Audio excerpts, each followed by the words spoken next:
back by popular demand because you asked for it and because I'm essentially the girl who can't say no. Torque wrenches. 3 questions from you. Number 1, is it okay to put your hand here for support when you crank your wrench, or is it entirely a hands-off proposition?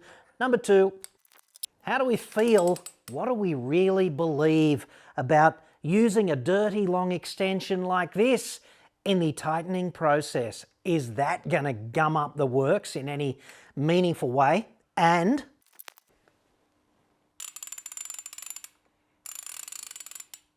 number 3, what about if you've got to get past a little obstruction, an inconvenient thing in the way? Is it okay to use a universal joint just to massage that fastener into place with your torque wrench? Or is that going to be dogs and cats living together as well? Details next.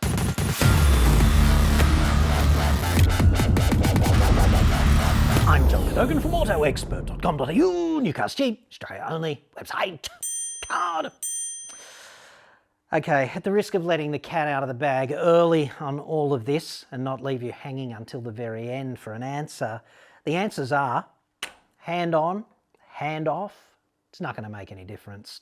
And if you want to use an extension or 12 feet of them, you can stack 12 of them up and get up a ladder, and not recommended, and then crank the fastener down. That way, if that's how you want to do it, it's not going to have a meaningful effect on the tension in the fastener or the application of the correct torque. And on the thorny issue of the humble UJ, well, it's a bit spooky. It might have a little effect, but probably not enough if used conservatively to have any meaningful impact on getting the torque on the fastener right.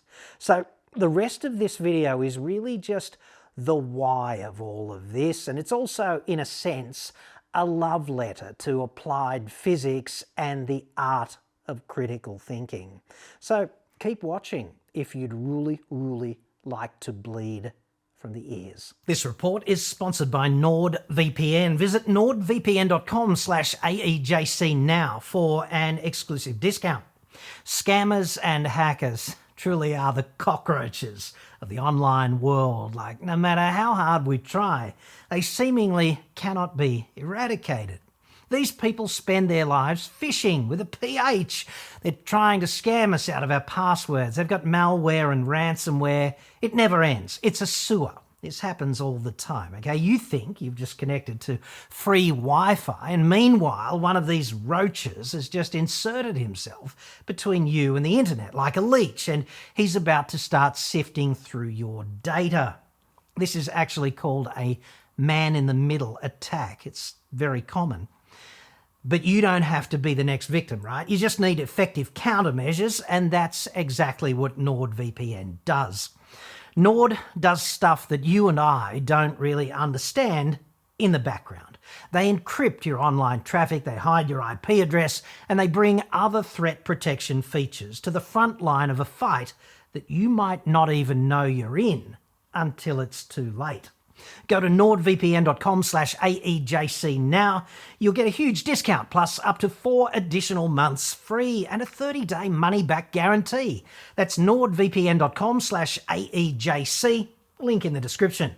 Just subscribe, download the app and connect. One click later, you are better protected. It's the fastest VPN on the planet. Your IP address is shielded, your online traffic is masked with state-of-the-art encryption. We're talking NSA spec encryption across as many as 6 of your devices. That's your phone, your tablet, your laptop, times 2, his and hers, whatever. There's 24/7 support, and it costs only about as much as a cup of coffee every month to keep your data, your identity, and your devices secure. And it works across Windows, Mac, Linux, Android, and iOS. Because your location is masked, you're going to be able to access streaming and other services that might be blocked where you live. Plus, another bonus, you can continue to watch your favourite content when you travel overseas. All up, it's a pretty small price to pay for enhanced cybersecurity and greater access to this and that online. Go to nordvpn.com/AEJC now to get more secure and enjoy a big discount, plus those extra months of free subscription time. Totally risk-free with Nord's 30-day money-back guarantee. That's nordvpn.com/AEJC, link in the description, and thanks to Nord for sponsoring this episode. Some time ago now, like a few weeks back, I did this video on what I thought would be a pretty esoteric but unremarkable thing about torque wrenches, which is that where you put your hand here, up the business end of actually applying the torque to the fastener, where you put your hand really matters. And the worst thing you could do is choke up on the wrench like this, because you will over crank the fastener, because that's how this works. And I didn't think everybody who watched that video would be aware of this fact, and I use this term advisedly. It's a fact. This is how they work. I wasn't desperately seeking approval or anything, but I got this tsunami of people telling me I'm wrong, so I did a more detailed explanation, and then I eventually said, like, fuck it, dude, I'll prove it. I'll show you that this is how they work. And I did that. And you know what? Despite that, there's still an endless tsunami of people in the comments telling me I'm wrong. This is wrong. There is only one torque. There will be different forces that needs to be applied depending on where you place your arm. The clicking mechanism is at a fixed location, and the torque is the same for different hand positions. Go back to school, man. Those superheroes do hate it when they don't get selected for the Marvel movies, don't they? I mean, look at that. Oh my God, there's 3 children there on the footpath at 1 p.m. This looks like a job for go back to school, man. This whole comment can be summarized as follows, okay? He's not seeing it, therefore I'm wrong. i.e., the deficit in his understanding of how a torque wrench works somehow magically constitutes evidence, in his mind at least, that I'm wrong. So let me be clear on this, okay? I'm not here to have a debate with you about how things work. I'm basically here telling you how they work. This is not a desperate cry for attention. This is like, here's how something that you might use actually works, and here's how not to blow it. And if you can't see it, there's 2 pivots. There's the pivot here that everyone sees that tightens the fastener, and there's this other pivot here, there, hidden in plain sight, that really controls the clicky feedback for this preset torque, right? And your hand placement really matters, because these 2 pivots are not coaxial. So the 3 things have to work together in a system of strict proportionality, otherwise the wrench won't function properly. That's how this works. I also got this lengthy missive from a dude named Charles, and I won't inflict the whole thing upon you, although you can pause now and read it if you like. I just want you to know, because he just wanted me to know that he had, quote, given this topic some thought. And a bunch of labels, including HMP, C and F for all of the component parts, and then sat down and done a lengthy thought experiment that arrived at absolutely no conclusion other than the speculation that the variation that he imagines in its functionality could be attributed to, quote, induced shear or drag, meaning presumably friction as opposed to a man dressed as a woman. Not that there's anything wrong with that, and having walked a mile or 2 in women's underwear, I can tell you that it's quite liberating. Anyway, no conclusion from Charles, just thought I'd let you know.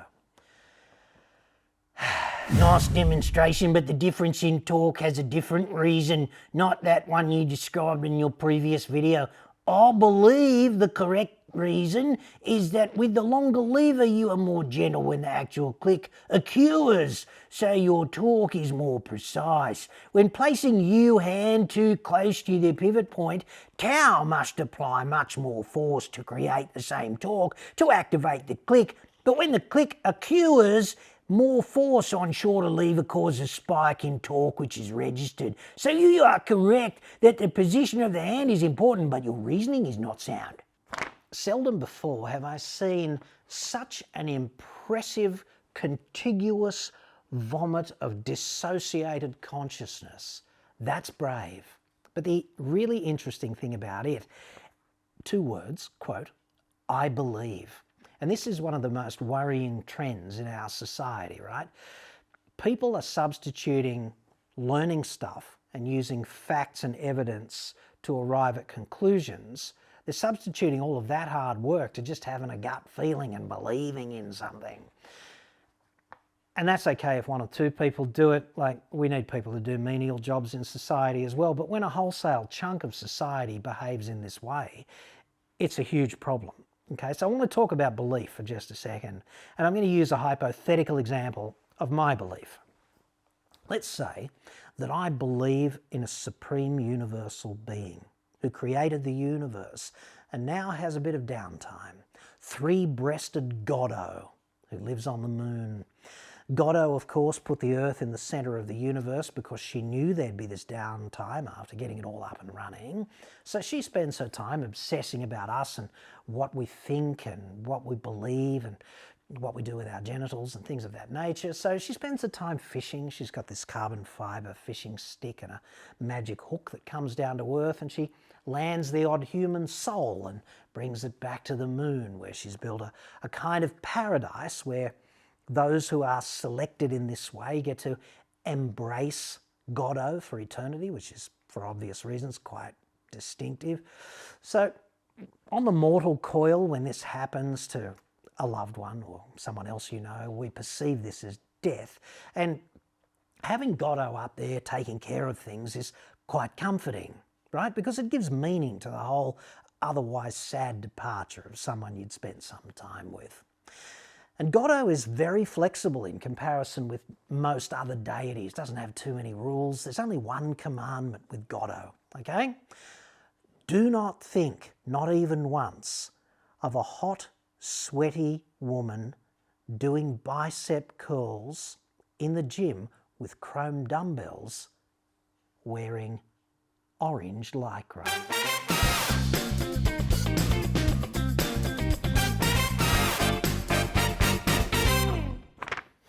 That's going to be a real problem, isn't it?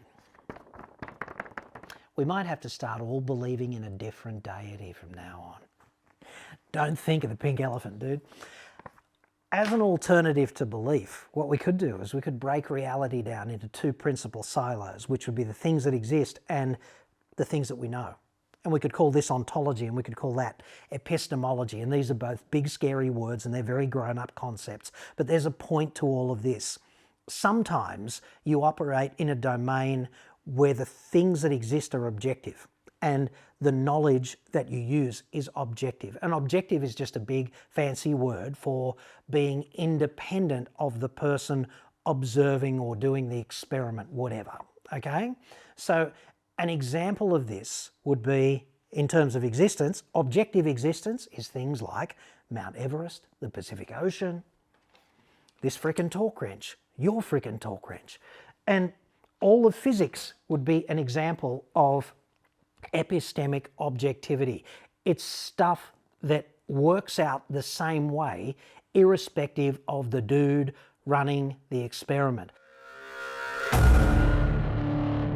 When we're just talking about stuff that objectively exists and theories that we objectively know, then I would suggest quite strongly that opinions and beliefs have absolutely no value in domains of this nature. You get to be right or you get to be wrong. It's a binary proposition, and how you feel about it really does not matter. Like, it does not matter at all. And I would therefore say that in this respect, engineering, which is really just a fancy word for applied physics, it's a superpower, and it's not the superpower you expect. For me, applied physics is the ability to talk to dead people, and not just random dead people who want to inflict themselves on you at 11 p.m. when you're trying to sleep, like in a bad Netflix frickin' drama. I get to talk to the kind of dead people that I want to talk to, whose advice I seek all the time, such as dead scientific genius Isaac Newton. When I get asked questions by people randomly in the comments, I say to myself, dead Isaac? What do you think about that? Love your work, thanks John. What has always worried me is how does using long socket extensions or universal joint affect the torque? Any chance you can demo those? Dead scientific genius Isaac and I just had a real chortle on that one by Ouija board. I said to him, I don't think he's ever read your third law, and Dead Isaac said, no, I don't think so either, mate. So here's what happens. There's this thing called Newton's third law of motion, and it essentially says that action and reaction are equal and opposite, right? So if I stand here, if you stand on the floor and you weigh 100 kilos, then the floor pushes back 100 kilos, okay? Action, pushing down. Reaction, pushing back, equal and opposite, okay? If that stops happening, if you're sitting your lardy ass on a chair, you weigh 100 kilos, the chair has to push back 100 kilos. If that stops, then guess what, dude? The chair is collapsing. That's going to get embarrassing. So, same thing happens in an angular sense in rotation. So if I get my trusty torque wrench and I lean on something, then action, whatever amount of torque that was, is resisted by the fastener, whatever amount of torque that is the other way. It's exactly like standing here and having the floor push back. There is absolutely no difference if you put an extension on your socket. Action, reaction. And it does not matter how springy this is. This is going to function a little bit like a torsional spring. There is going to be some deflection, not much because it's all designed to work together. But the springiness makes absolutely no difference to action and reaction. So there's that. When it comes to the humble UJ, it's not quite so straightforward because universal joints are not just transmitting torque evenly. When you look at them in a car, you've got the yoke of a shaft going into the gearbox or coming out of the gearbox. It's connected to a universal joint and connected to a prop shaft going down to the back wheels or something. There can be a constant speed, like a fixed number of RPMs coming out of the gearbox, but the tail shaft will not be rotating at a constant speed. There will be some angular acceleration because a universal joint is not perfect, okay? So for a phase of the rotation, it's going to be taller geared, and on another phase of the rotation, it's going to be like shorter geared, a bit more like first gear, you know? So a bit slower through some of its rotation and a bit faster through a bit more of its rotation. The speed is not constant, and therefore there is an effective gearing that takes place, either gearing it up or gearing it down, but only for part of the rotation. So the applied science answer, when I put my UJ on my torque wrench, I might be just delivering a little bit more torque. I could roll the dice again and I might be delivering a little bit less. Or it might be really accurate because I just might be in that Goldilocks phase of the orientation where it's sort of 1 for 1. And I'm not going to know. But the applied science answer here is it's really not going to matter because these things that you're doing up with your torque wrench are quite robust, and if they're slightly more torque than specification says, that's kind of okay. And if they're slightly less, then that's kind of okay. And the other thing is, what's the alternative? If there is something properly in the way, you're gonna have to do that fastener up. And if the only way to get to it is with a UJ, then the world's not perfect. Just suck it up like a big boy and do the best job you can. Hey, just a question here as an auto mechanic and frequent flyer on these. Does resting your hand on the head of the wrench affect it any? Many times I've had to steady the part or myself or whatever by doing so, especially with an extension, as to keep it from rounding a fastener or slipping off. Always wondered what effect it had, if any. I felt it was fair game as it was keeping the wrench perpendicular and on the head at the rough centre of measurement. But as you know, the water cooler at work has many different views. on if that matters and by how much. I did ask Dead Isaac about that, and he said, dude, water coolers at work are like assholes. Everyone's got an opinion. He also said that, of course, this hand doesn't matter because you have to remember a torque is a force applied at a distance from a pivot. So you've got force, distance, pivot, torque, okay? This hand can be on or off. It can be pressing hard. It can be pressing like a feather. It really doesn't matter because although it's got force, it doesn't have distance. It's independent of the clicky mechanism, which pivots here. You're pressing here. It can't affect the clicky mechanism, and it can't affect the fastener because it doesn't apply a force through a distance. It's only supplying a force like this. I hope this has helped. I'm looking forward to the comments.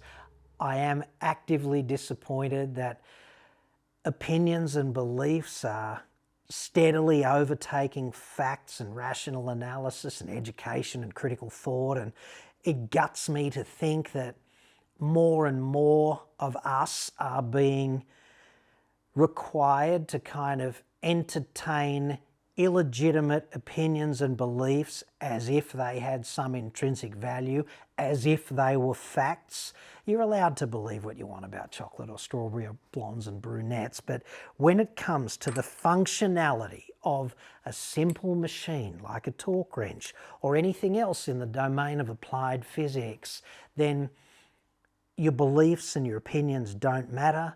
Whether you're right or wrong really does, because, you know, sometimes you're working on the design of something where if you get it wrong, like a bridge, people end up dead. And then they've got to deal with Godot. And if they thought about, you know, with the orange,